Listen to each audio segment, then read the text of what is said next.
अध्याय 6 रेखाएं और कोण। दोस्तों, इस वीडियो में हम सबसे पहले भूमिका पढ़ेंगे रेखाएं और कोण की। उसके बाद कुछ आधारभूत पद और परिभाषाएं देखेंगे रेखाएं और कोण की। उसके बाद हम प्रतिच्छेदी रेखाएं और अप्रतिच्छेदी रेखाओं के बारे में पढ़ेंगे। उसके बाद हम कोणों के युग्म देखेंगे। उसके बाद हम समांतर रेखाएं और तिर्यक रेखा के बारे में देखेंगे। उसके बाद हम एक ही रेखा के समांतर रेखाएं के बारे में पढ़ेंगे और अंत में हम त्रिभुज का कोण योग गुण का अध्ययन करेंगे। ठीक है, इनमें से बहुत सी चीजें हैं जो आप पिछली कक्षाओं में पढ़ चुके हैं, पर आपकी सुविधा के लिए हम इन्हें दोबारा थोड़ा थोड़ा पढ़ेंगे ताकि आपको याद आ जाए।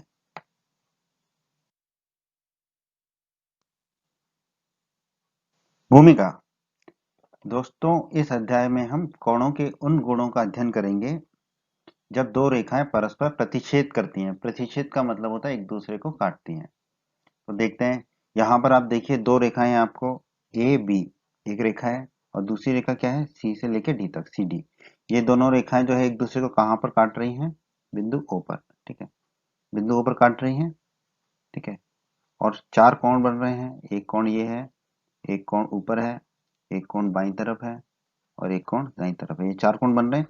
तो जब ये दो रेखाएं एक दूसरे को प्रतिच्छेद करती हैं तो हम कोणों कोणों के गुणों का अध्ययन करेंगे इस अध्याय में।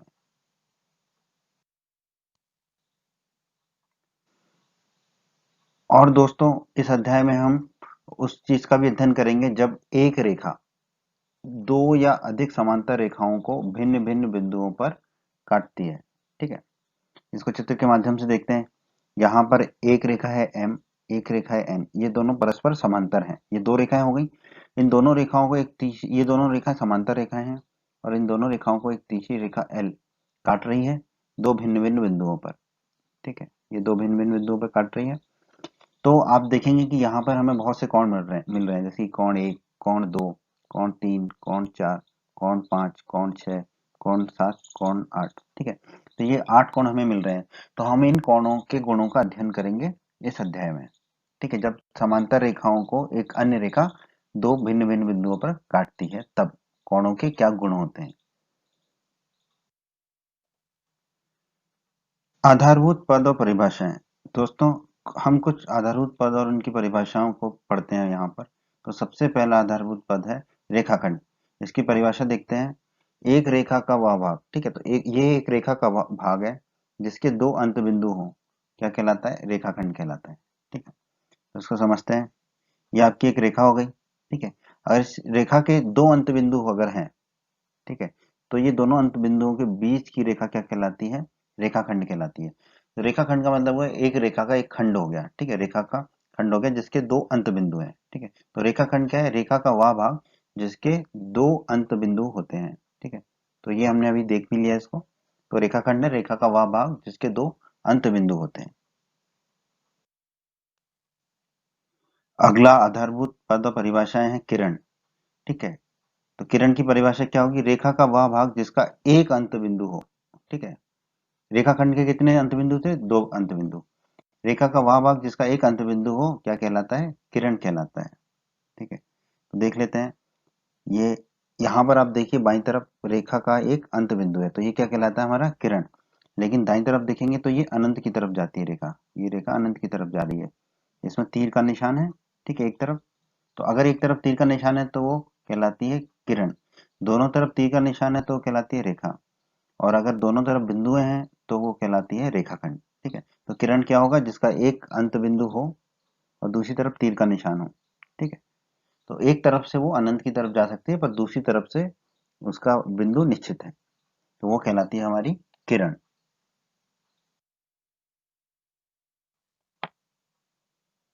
अगला पद और परिभाषा है संरेख बिंदु एवं असंरेख बिंदु। ठीक है, तो इनकी परिभाषा देखते हैं। यदि तीन, यहाँ याद रखिए, यदि तीन या अधिक बिंदु एक ही रेखा पर स्थित हों तो वे बिंदु क्या कहलाते हैं, संरेख बिंदु। अन्यथा वे बिंदु क्या कहलाएंगे, असंरेख बिंदु। अन्यथा मतलब कि अगर तीन या अधिक बिंदु एक ही रेखा पर स्थित नहीं होंगे तो असंरेख बिंदु कहलाएंगे। और यदि तीन या अधिक बिंदु एक ही रेखा पर स्थित होंगे तो वो संरेख बिंदु कहलाएंगे। ठीक है, इनको देख लेते हैं हम। ये एक रेखा हो गई हमारी। अगर तीन बिंदु, एक दो तीन या उससे अधिक बिंदु एक ही रेखा पर है तो वो क्या कहलाती है, संरेख बिंदु। वो बिंदु क्या कहलाते हैं हमारे? संरेख बिंदु। लेकिन दूसरी परिभाषा देखते हैं। एक रेखा, उस पे एक बिंदु, दूसरा बिंदु रेखा पर नहीं है और तीसरा बिंदु रेखा पर है। तो यहाँ पर रेखा पर कितने बिंदु हैं? सिर्फ 2 बिंदु हैं, 3 बिंदु नहीं है। तो 3 या उससे अधिक बिंदु एक ही रेखा पर स्थित नहीं है, तो ये तीनों बिंदु क्या कहलाएंगे? असंरेख बिंदु। ये तीनों बिंदु कहलाएंगे असंरेख बिंदु। यही इनकी परिभाषा है दोस्तों। आइए दोस्तों, अब हम कोण, भुजाएं एवं शीर्ष की परिभाषाओं को देखें। हालांकि आप इनको पिछली कक्षाओं में पढ़ चुके हैं, पर आपकी सुविधा के लिए हम इनको दोबारा जल्दी से देख लेते हैं। तो जब दो किरणें एक ही अंत बिंदु से प्रारंभ होती है तो एक कोण बनता है। ठीक है, एक ही अंत बिंदु से अगर दो दो किरणें प्रारंभ होती हैं तो क्या बनता है? हमारा कोण बनता है। तो हम देख लेते हैं। ये रहा हमारा एक अंत बिंदु, इससे ये किरण चालू हुई हमारी, प्रारंभ हुई, दूसरी किरण ये प्रारंभ हुई, तो इन दोनों के बीच में क्या बनेगा? कोण बनेगा। ये बन गया हमारा कोण। ठीक है, ये हो गया हमारा कोण। अब कोण को बनाने वाली दोनों किरणें क्या कहलाती हैं? भुजाएं कहलाती हैं। तो यहाँ कोण को मिलाने वाली भुजाएं, एक भुजा ये हो गई जो समतल पर रखी है नीचे, और दूसरी भुजा ऊपर। तो ये दोनों क्या है? भुजाएं कहलाती हैं। जो कोण बनाती हैं, जो किरणें कोण बनाती हैं, वो किरणें क्या कहलाती हैं? भुजाएं कहलाती हैं। और वह उभयनिष्ठ बिंदु कोण का शीर्ष वह उभयनिष्ठ अंत बिंदु कोण का शीर्ष कहलाता है। ठीक है, तो जो उभयनिष्ठ बिंदु है वो कोण का क्या कहलाता है? शीर्ष कहलाता है। उभयनिष्ठ का मतलब होता है कॉमन। ठीक है, जो दोनों किरणों में कॉमन है बिंदु, दोनों किरणें जहां पर मिल रही हैं अंत बिंदु पर, वो अंत बिंदु क्या कहलाता है? हमारा शीर्ष कहलाता है। ठीक है, तो यही परिभाषा है हमारी कोण, भुजाएं एवं शीर्ष की। बहुत आसान है, आपको पता भी होगी पहले से।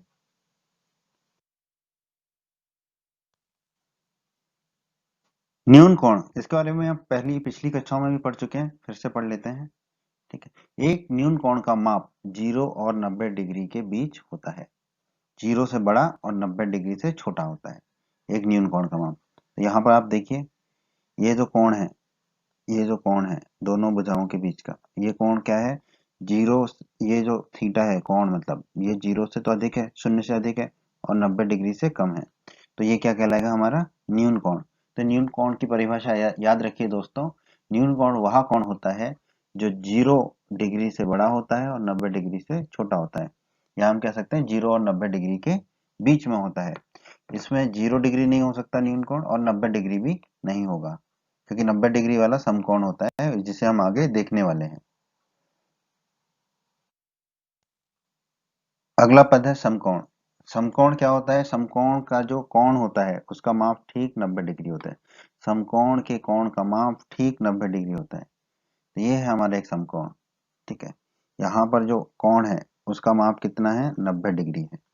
तो जब भी कोण का माप 90 डिग्री होगा तो वो कोण को हम समकोण कह देंगे। इसे आप याद रखिएगा दोस्तों।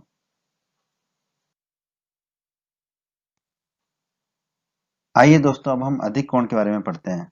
तो अधिक कोण क्या होता है?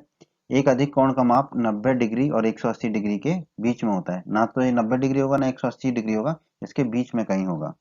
तो ये देखिए, ये जो कोण है, ये जो कोण आपको दिया गया है, ये क्या है? अधिक कोण। क्योंकि ये कोण जो है वो 90 डिग्री से अधिक है और 180 डिग्री से कम है। तो ये कोण क्या कहलाएगा? अधिक कोण कहलाएगा। ठीक है, तो अधिक कोण याद रखिएगा, 90 डिग्री और 180 डिग्री के बीच का कोण अधिक कोण कहलाता है। ऋजु कोण दोस्तों, तो ऋजु कोण के बारे में जानते हैं। तो सबसे पहले हम ऋजु का मतलब जानने की कोशिश करते हैं। हिंदी में ऋजु का मतलब होता है सीधा। ठीक है, जैसे हम कहेंगे सीधा कोण। ठीक है, इससे सीधा कोण क्यों कहते हैं ये हम आगे देखते हैं। पहले इसकी परिभाषा देखते हैं। एक ऋजु कोण का माप ठीक 180 डिग्री होता है। ठीक है, तो कोई भी कोण बनाने के लिए हमें क्या चाहिए? दो किरण। ठीक है, तो एक पहली किरण, ये दूसरी किरण। ठीक है, ये उन दोनों किरणों का अंत बिंदु। ठीक है, जो उभयनिष्ठ है, कॉमन है। ठीक है, तो इन दोनों किरणों के बीच का कोण ये हो गया। तो ये कोण कितना है? 180 डिग्री। तो 180 डिग्री अगर दो किरणों के बीच का कोण है तो वो कोण क्या कहलाता है? ऋजु कोण। अब आप देखेंगे कि ये दोनों जो किरणें हैं, ये दोनों सीधी रेखा खींचती हैं एक तरीके से। ठीक है, दोनों किरणें मिलकर एक सीधी रेखा खींच रही हैं। ठीक है, तो सीधी रेखा खींच रही है तो सीधे का मतलब होता है ऋजु। ठीक है, इसलिए इसको हम कहते हैं ऋजु कोण। ठीक है, याद रखिएगा। प्रतिवर्ती कोण, इसकी परिभाषा देखते हैं। एक प्रतिवर्ती कोण का माप 180 डिग्री और 360 डिग्री के बीच होता है। ठीक है। तो ये दो किरणें हमारी, किरण एक ये हो गई या भुजाएं कह लें, ये दूसरी किरण हो गई, और इन दोनों किरणों के बीच का ये जो कोण है, जहाँ जो कोण हम दिखा रहे हैं, ये कोण कितने डिग्री का है? 180 और 360 डिग्री के बीच का है। ठीक है, तो ये कोण है 180 डिग्री से ज्यादा और 360 डिग्री से कम। तो ये कोण क्या कहलाता है? हमारा प्रतिवर्ती कोण।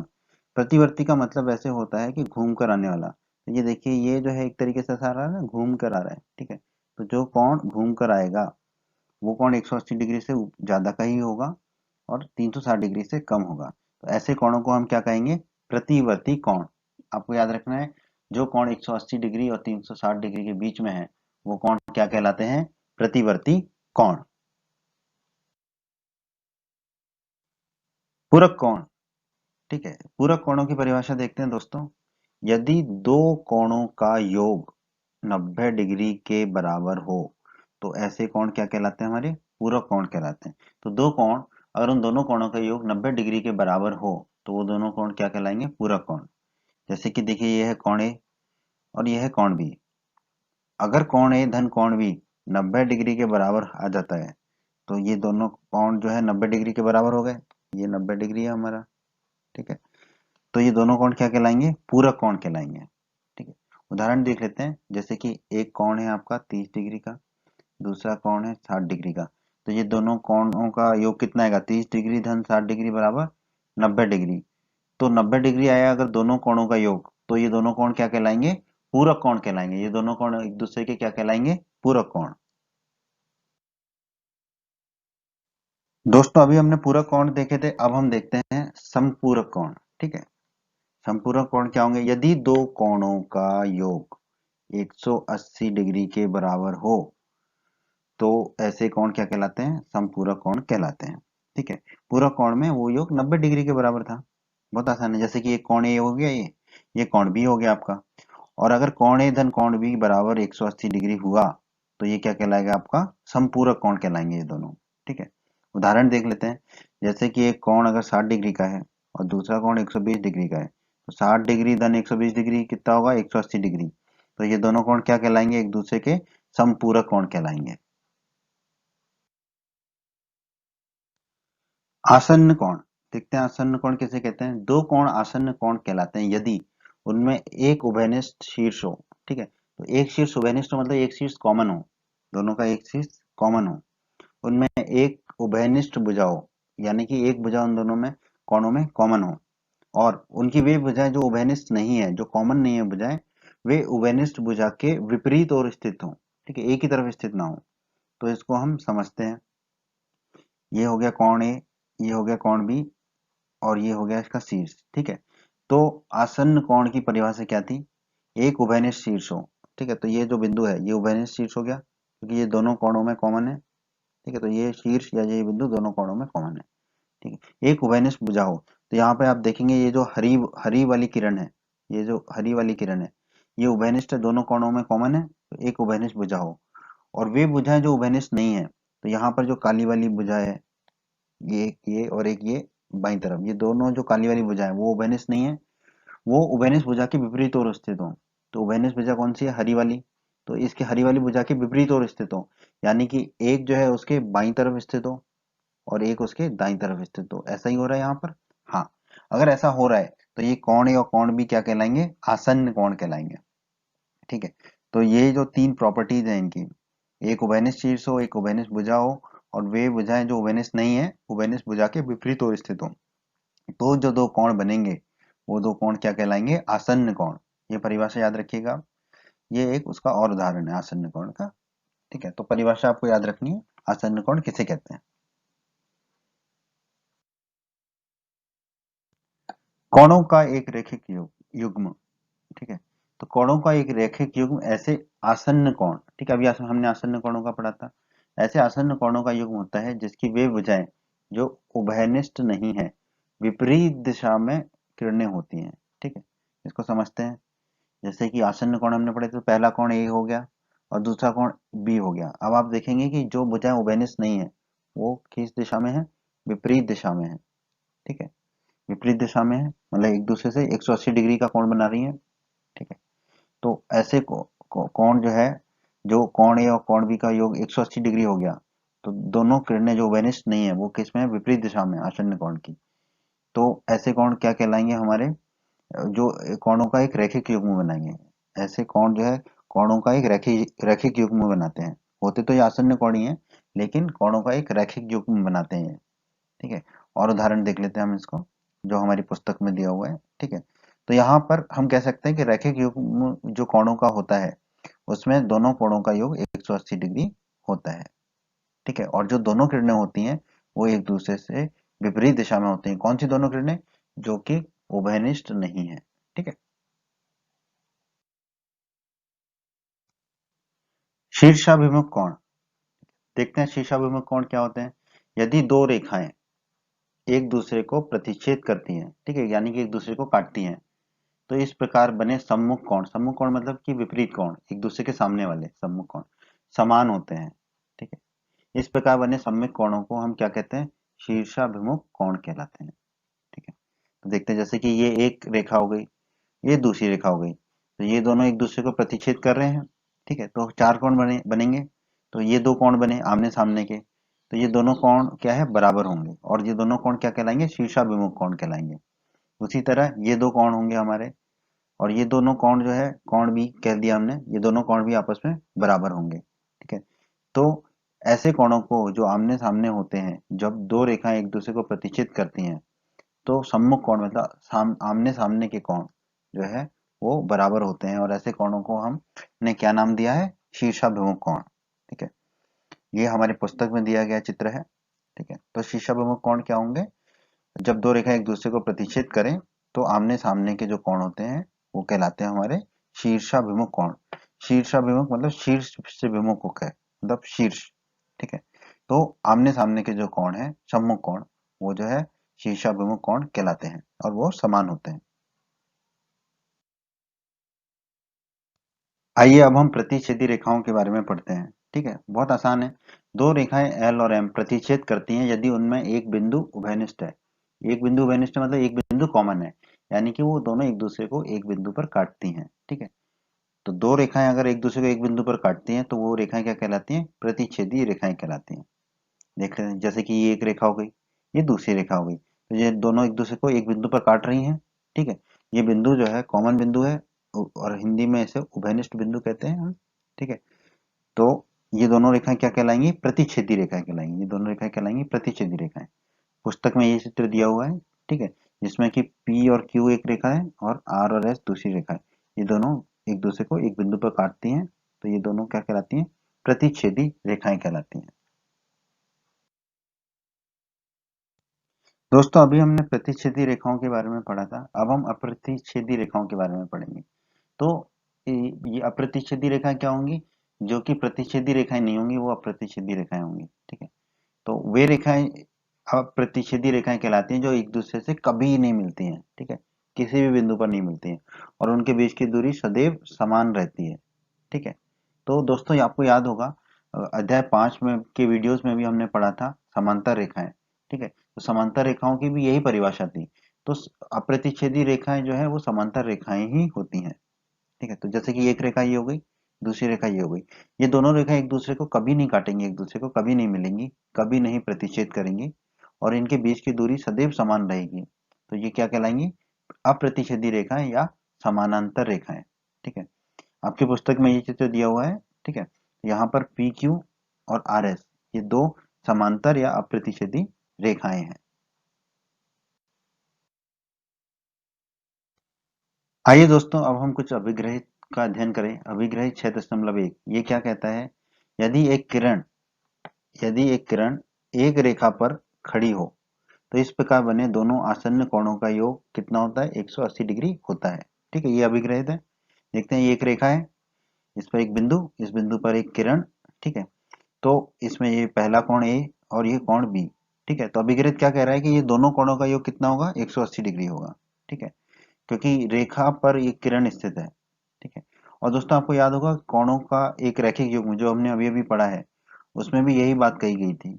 ठीक है, उसमें बस रेखा की जगह क्या था, दो विपरीत दिशाओं में किरण थी। तो दो विपरीत दिशाओं में जो किरण होती है वो एक रेखा ही होती है। ठीक है, तो एक किरण अगर एक रेखा पर खड़ी है तो दोनों आसन्न कोणों का योग कितना होगा, 180 डिग्री होगा। ठीक है, तो ये आपको याद रखना है अभिग्रहित को, इस अभिग्रहित को आपको याद रखना है। अभिग्रहित आपको पता ही होगा कि जिनको हम सत्य मान लेते हैं, जिनको हम सिद्ध नहीं करते हैं। ठीक है, तो याद रखिए, एक किरण अगर एक रेखा पर खड़ी है तो इस प्रकार बने दोनों आसन्न कोणों का योग 180 डिग्री होगा। अभिग्रहित 6.2। आइए दोस्तों इसको पढ़ते हैं हम। यदि दो आसन्न कोणों का योग 180 डिग्री है तो उनकी अउभयनिष्ठ भुजाएं, ठीक है, अउभयनिष्ठ भुजाएं मतलब कि जो भुजाएं उभयनिष्ठ नहीं है, एक रेखा बनाती हैं। ठीक है, तो चलिए इसको हम देखते हैं। ये हो गया आपका कोण ए। ठीक है, इसमें ये हो गई एक रेखा और हरी रेखा जो है वो उभयनिष्ठ रेखा होगी आसन्न कोणों के लिए। ठीक है, तो ये दूसरी बाईं तरफ हो गई हमारी दूसरी रेखा अउभयनिष्ठ। ठीक है, तो दो अउभयनिष्ठ रेखाएं मिली हमें, एक बाईं तरफ और एक दाईं तरफ। ठीक है, अगर कोण ए और कोण बी इन दोनों का योग 180 डिग्री है तो ये दोनों अवभनिष्ठ रेखाएं क्या, अब अवभनिष्ठ भुजाएं क्या बनाएंगी, एक रेखा बनाएंगी। तो आप देखिए ये एक रेखा ही बना रही है अवभनिष्ठ भुजाएं। ठीक है, यही अभिग्रहित कह रहे हैं। तो अभिग्रहित को हमें याद रखना है कि यदि दो आसन्न कोणों का योग 180 डिग्री है तो उनकी अउभयनिष्ठ भुजाएं जो है वो एक रेखा बनाती हैं। ठीक है, ये आपको याद रखना है दोस्तों, बहुत ही आसान है ये।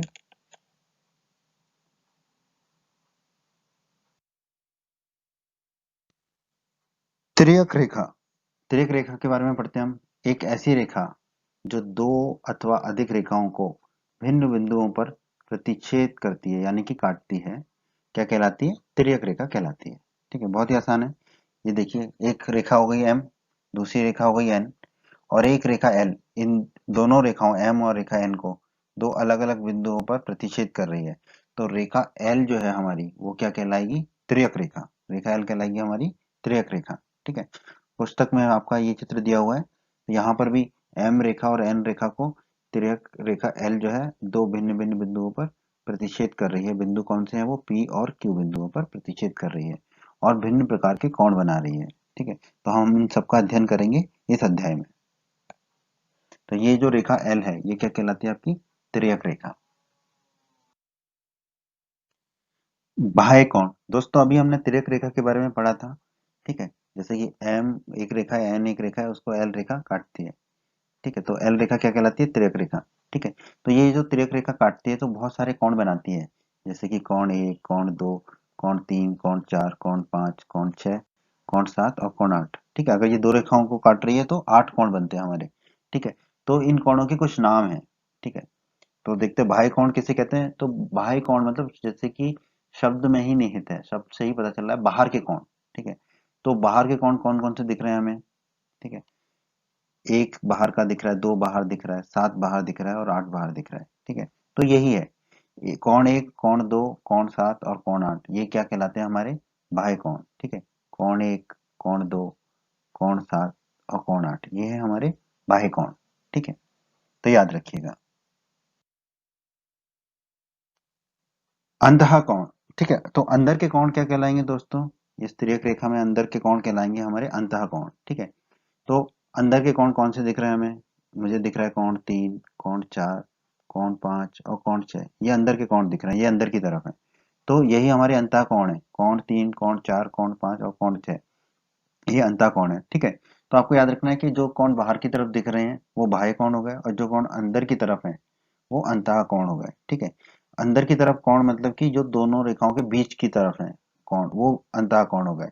और जो अनंत की तरफ बाहर की तरफ है, जैसे कि ये एक और दो, एक और दो बाहर की तरफ है तो ये बाह्य कोण हो गए।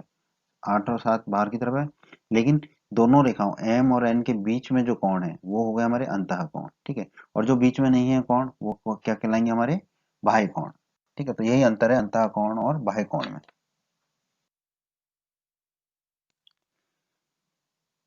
संगत कोण, दोस्तों अब हम देखते हैं कि किन कोणों को हम संगत कोण कहते हैं। ठीक है, कोण एक और कोण पांच संगत कोण कहलाएंगे, ये कोण एक और ये कोण पांच। ठीक है, ये संगत कोण कहलाएंगे। तो ये क्या कोण, कौन से कोण है, तिर्यक रेखा के एक ही तरफ के कोण हो गए एक तो। ठीक है, और दोनों रेखाओं के ऊपर वाले कोण हो गए। ठीक है, तो तिर्यक रेखा के एक तरफ के और दोनों रेखाओं के भी एक तरफ के, यानी दोनों रेखाओं के ऊपर हो या दोनों रेखाओं से नीचे हो, तो ये कोण क्या कहलाते हैं? संगत कोण। तो 1 और 5 संगत कोण है। उसी तरह हम कह सकते हैं 2 और 6, ठीक है, 2 और 6 संगत कोण है। क्यों? क्योंकि 2 और 6 कोण जो है एल तिर्यक रेखा के दाईं तरफ है दोनों कोण, और दोनों कोण, दोनों रेखाएं जो एम और एन है उसके ऊपर की तरफ है, ठीक है, तो ये दोनों क्या है? हमारे संगत कोण। उसी तरह कोण 4 और कोण 8, ठीक है, कोण 4 और कोण 8 ये संगत कोण है। क्यों है? क्योंकि ये तिर्यक रेखा एल के बाईं तरफ है दोनों कोण, और दोनों रेखाएं एम और एन के नीचे की तरफ है, ठीक है, 4 भी नीचे की तरफ है एम से, और 8 भी एन से नीचे की तरफ है, ठीक है, तो ये दोनों कोण क्या कहलाएंगे? संगत कोण। उसी तरह 3 और 7, ठीक है, 3 और 7 भी संगत कोण है, ठीक है।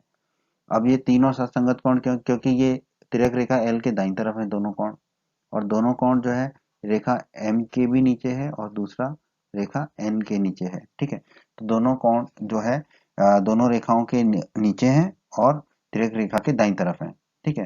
तो इस तरह हमने देखा कि तिर्यक रेखा के एक ही तरफ के कोण और दोनों रेखाओं से ऊपर हो या दोनों रेखाओं के नीचे हो, वो कोण क्या कहलाते हैं? संगत कोण कहलाते हैं। जैसे कि इस चित्र में कोण 1 और कोण 5 संगत कोण है, कोण 2 और कोण 6 संगत कोण है, कोण 4 और कोण 8 और कोण 2 3 और कोण 7 ये संगत कोण है। तो ये संगत कोण आपको पहचानना आना चाहिए, ठीक है, ये बहुत काम का है। एकांतर अंतः कोण, ठीक है, तो अंतः कोण के बारे में तो दोस्तों हम पढ़ चुके हैं। अंतः कोण क्या होते हैं? जो दोनों रेखाएं हैं उन दोनों रेखाओं के अंदर के कोण, दोनों रेखाओं के बीच के कोण, वो अंतः कोण कहलाते हैं। जैसे कि यहाँ पर अंतः कोण है आपका 3 4 5 और ये 6, ठीक है, ये अंतः कोण है। अब इनमें से एकांतर अंतः कोण क्या कौन से होंगे? ठीक है, तो एकांतर अंतः कोण पहचानने की विधि है कि वो तिर्यक रेखा के विपरीत तरफ होंगे और अंतः कोण होंगे, ठीक है, तिर्यक रेखा के विपरीत तरफ होंगे और अलग अलग रेखाओं पर होंगे, ठीक है, एक ही रेखा पर नहीं होंगे, अलग अलग, एक रेखा एम पर होगा तो दूसरा रेखा एन पर होगा, ठीक है। तो हम पहचानते हैं कि कौन से एकांतर अंतः कोण है। अब यहाँ पर आप देखिए कि तिर्यक रेखा के बाईं तरफ कोण 4 है, ठीक है, रेखा एम पर, और रेखा एन पर दाईं तरफ कौन सा कोण है? कोण 6। तो कोण 4 और कोण 6 क्या हो जाएंगे? हमारे एकांतर अंतः कोण। उसी तरह हम पहचानते हैं रेखा एम पर एक कोण है 3 जो कि तिर्यक रेखा एल के दाईं तरफ है। उसी तरह रेखा एन पर तिर्यक रेखा के दाईं तरफ कौन सा कोण है? कोण 5। तो हम कह सकते हैं 3 कोण और कोण 5 जो है वो हमारे एकांतर अंतः कोण होंगे, ठीक है। और हम एकांतर अंतः कोणों के लिए केवल शब्द एकांतर कोणों का भी प्रयोग करते हैं, ठीक है, तो आपको कई जगह एकांतर कोण ही मिलेगा। तो एकांतर कोण और एकांतर अंतः कोण एक ही है, ठीक है, ये आपको याद रखना है, एकांतर कोण और एकांतर अंतः कोण एक ही है। जब हम एकांतर कोण बोलेंगे उसका मतलब एकांतर अंतः कोण ही होगा।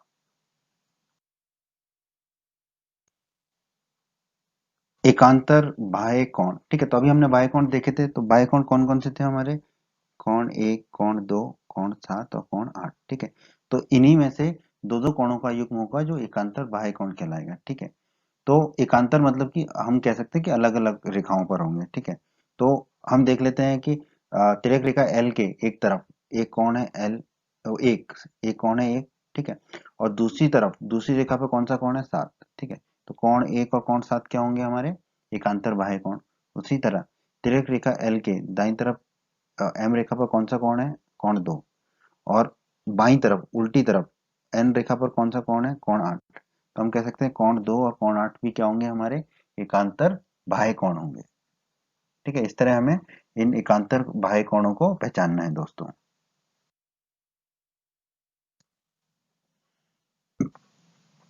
तिर्यक रेखा के एक ही ओर के अंतः कोण, ठीक है, तो अंतः कोण तो आपको पता ही है, जो दोनों रेखाओं के बीच के कोण है, जैसे कि कोण 3, कोण 4, कोण 5 और कोण 6, ठीक है, ये अंतः कोण है। अब इसमें कहा गया तिर्यक रेखा के एक ही ओर के, ठीक है, तो अब तिर्यक रेखा के बाईं तरफ के अंतः कोण कौन कौन से हो गए? कोण 4 और कोण 5 ये एक ही ओर के हो गए, ठीक है, तो कोण 4 और कोण 5 क्या हो गए? तिर्यक रेखा के एक ही ओर के अंतः कोण।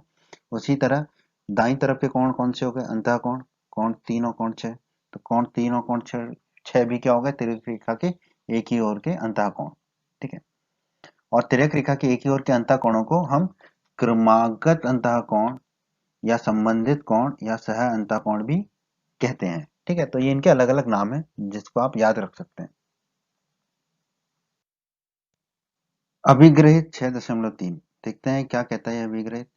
यदि एक तिर्यक रेखा यदि एक तिर्यक रेखा दो समांतर रेखाओं को प्रतिच्छेद करे मतलब काटे, तो संगत कोणों का प्रत्येक युग्म बराबर होता है।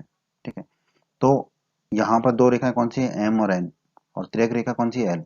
तो हमें क्या दिया हुआ है, तिर्यक रेखा दो समांतर रेखाओं को प्रतिच्छेद करती है, तो हमें क्या दिया है, रेखा एम जो है रेखा एन के समानांतर है। ठीक है, एम और एन क्या है, एक दूसरे के समानांतर है, ये हमें दिया हुआ है। ठीक है, तो संगत कोण के प्रत्येक युग्म बराबर होंगे। तो जैसा कि हमने संगत कोण में पढ़ा था, तो संगत कोण कौन कौन से थे, एक और पांच, ये दोनों संगत कोण थे, तो ये दोनों क्या होंगे, बराबर होंगे, कोण एक कोण पांच के बराबर होगा। दूसरा संगत कोण हमें क्या था, कोण दो और कोण छह, तो ये दोनों भी क्या होंगे, बराबर होंगे, तो कोण दो बराबर कोण छह। तीसरा संगत कोण क्या होगा, कोण चार और कोण आठ, तो कोण चार भी कोण आठ के बराबर होगा।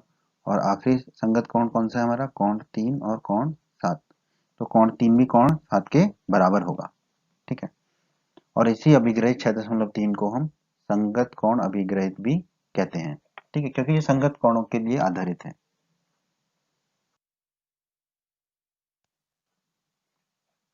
अभिग्रहित 6.4 क्या कहता है, यदि एक तिर्यक रेखा, ठीक है, दो रेखाओं को इस प्रकार प्रतिच्छेद करे यानी कि काटे, ठीक है, कि संगत कोणों के का एक युग्म बराबर है, तो दोनों रेखाएं परस्पर समानांतर होंगी।